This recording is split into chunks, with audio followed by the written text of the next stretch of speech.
Hello everybody, hope you're all doing well. Thank you very much for tuning into today's episode. I really appreciate it. If you haven't already, please make sure to like and subscribe and all that good stuff. And yeah, without further ado, let's get into today's video, eh?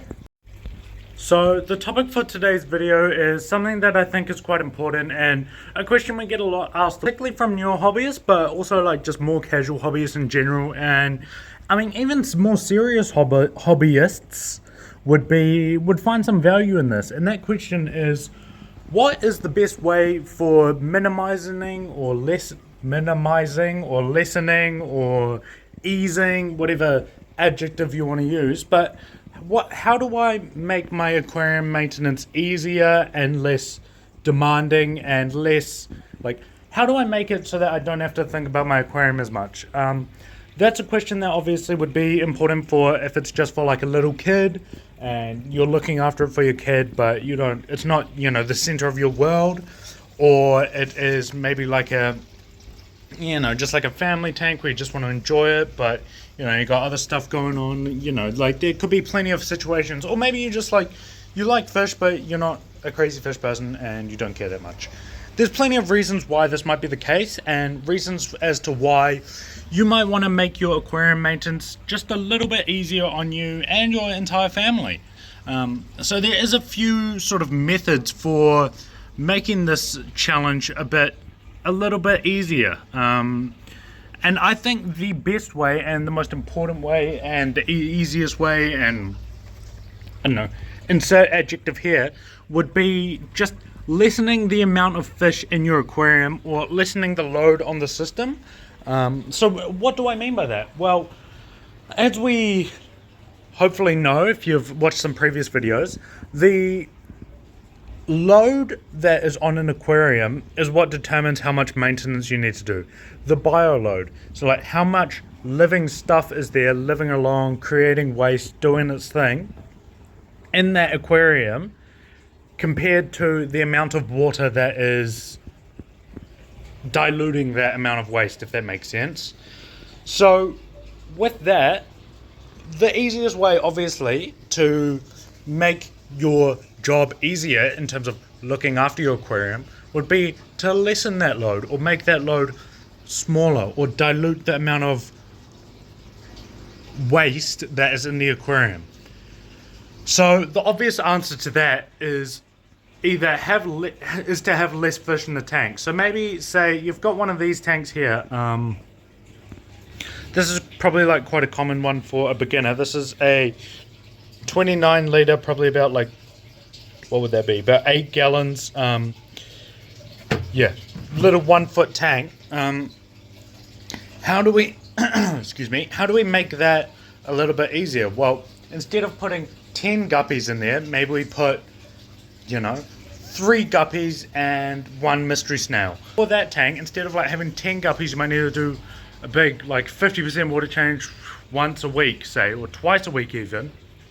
Having 3 guppies and a mystery snail, you might only need to do, say, 1 water change once every 10 days, once every 2 weeks.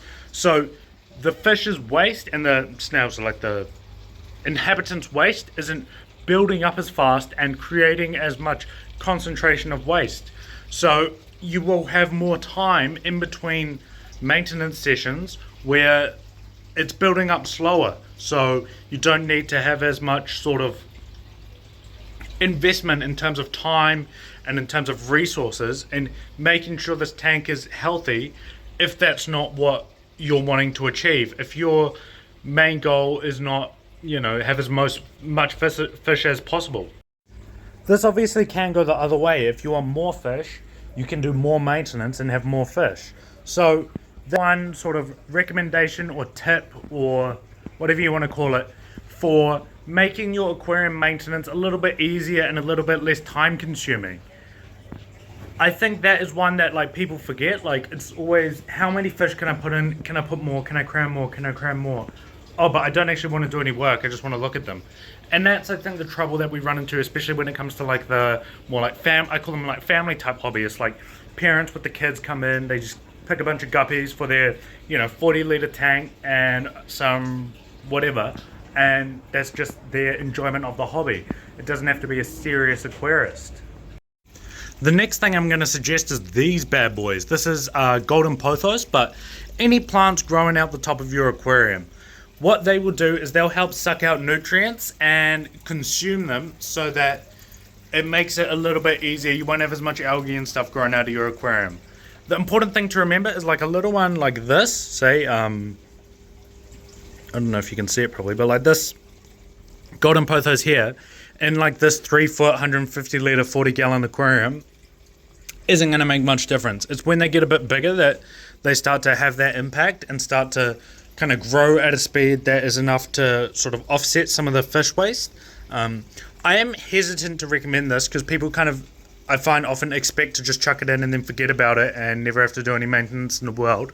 But this, when paired with some of the other strategies, or even just to take a little bit of the load off or something, goes along. And it also, like, it has the bonus that it looks cool, but it does a lot of, so it takes a bit of the edge off of the work. Maybe you don't have to do a water change every 1 week. Maybe you have to do it every like 10 days. So you buy yourself a little bit of extra time. The thing to remember is that there is other reasons we do water changes than just the nitrates. So I don't want you to think that if you've got a real big one growing real fast and sucking out all the nitrates, you don't have to do any water changes. Because you do, because the fish are still producing hormones that'll stunt each other and stuff like that. But, and there's also like micro minerals and macro minerals, I think is what they call them.